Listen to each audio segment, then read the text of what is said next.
আসসালামু আলাইকুম রহমতুল্লাহি ওবারাকাতু। আপনাদের সকলকে স্বাগত জানাচ্ছি নতুন আর একটা ভিডিওতে। আপনারা সকলেই জানেন যে ওসমান হাদিকে কিন্তু গুলি করা হয়েছে। তিনি কিন্তু বৈষম্য ছাত্র আন্দোলনের সময় কিন্তু প্রথম সারির থেকে আন্দোলন করেছিল।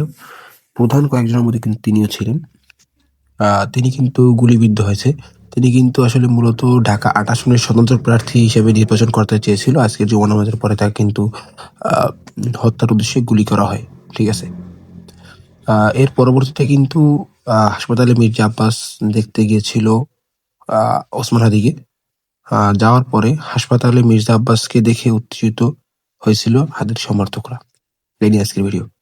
ঢাকা মেডিকেল কলেজ হাসপাতালে চিকিৎসাধীন ঢাকা ৮ আসনের স্বতন্ত্র প্রার্থী ও ইনকিলাব মঞ্চের মুখপাত্র শরীফ ওসমান হাদিকে দেখতে গিয়েছিলেন একই আসনের বিএনপি প্রার্থী মির্জা আব্বাস। তবে হাসপাতালে পৌঁছানোর পর বিএনপি প্রার্থীকে দেখে উত্তেজিত হয়ে পড়েন হাদির সমর্থকরা। শুক্রবার ১২ ডিসেম্বর বিকাল ৪টার দিকে মির্জা আব্বাস ঢাকা মেডিকেলের জরুরি বিভাগে সামনে পৌঁছালে ইনকিলাব মঞ্চের সদস্য ও হাদির সমর্থকরা তার বিরুদ্ধে ভুয়া ভুয়া স্লোগান দিতে শুরু করেন। এ সময় পরিস্থিতি উত্তপ্ত হয়ে ওঠে। স্লোগান ও উত্তেজনার মধ্যে সেনাবাহিনীর সদস্যরা মির্জা আব্বাসকে নিরাপত্তা দিতে হাসপাতালের ভিতরে প্রবেশ করান। বাইরে তখন ইনকিলাব মঞ্চের কর্মীরা নানা ধরনের স্লোগান দিতে থাকেন।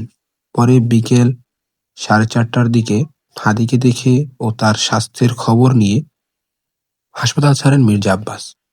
এই সময় তিনি গণমাধ্যম কর্মীদের সঙ্গে কোনো কথা বলেননি। এর আগের দুপুরে রাজধানীর বিজয়নগরে রিকশা করে যাওয়ার সময় মোটরসাইকেলে এসে দুর্বৃত্তরা হাদিকে গুলি করে।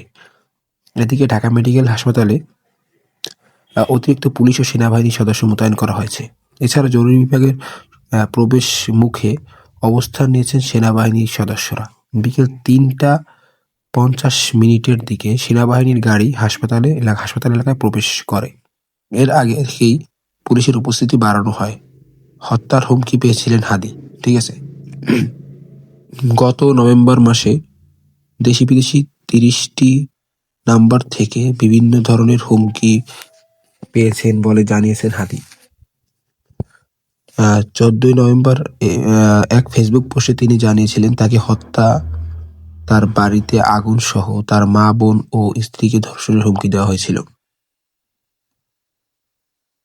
ওসমান হাদি লিখেছিলেন, গত ৩ ঘন্টায় আমার নাম্বারে আওয়ামী লীগের খুনিরা অন্তত ৩০টা বিদেশি নাম্বার থেকে কল ও টেক্সট করেছে, যার সামারি হলো আমাকে সর্বক্ষণ নজরদারিতে রাখা হচ্ছে।